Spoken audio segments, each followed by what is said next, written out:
Okay, so I'm going to explain to you the late assignment procedure. You probably need to watch this if you haven't handed in an assignment. There are two main categories here. The first one is for something major like a test or lab or a presentation due on a specific date.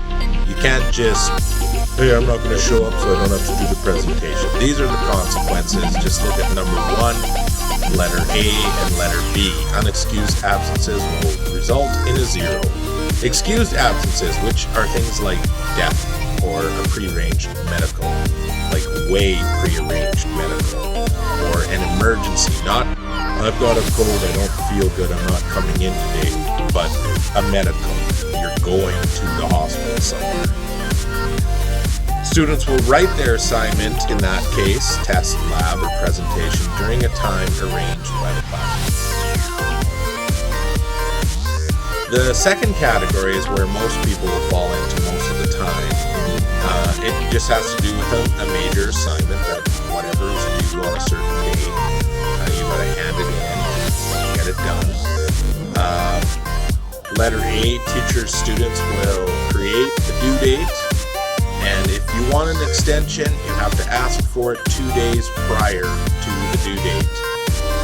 We want to be reasonable, but if you're going to just, on the last day I need an extension, the answer is no.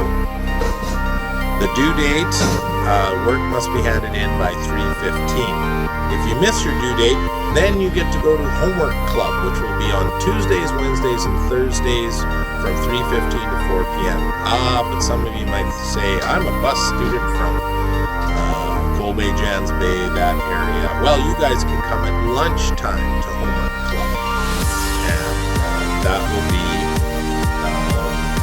you got to come at lunch into the computer lab and do your homework until it's done. Now, if you decide you're going to skip homework club or not show up, well, then you get a 0.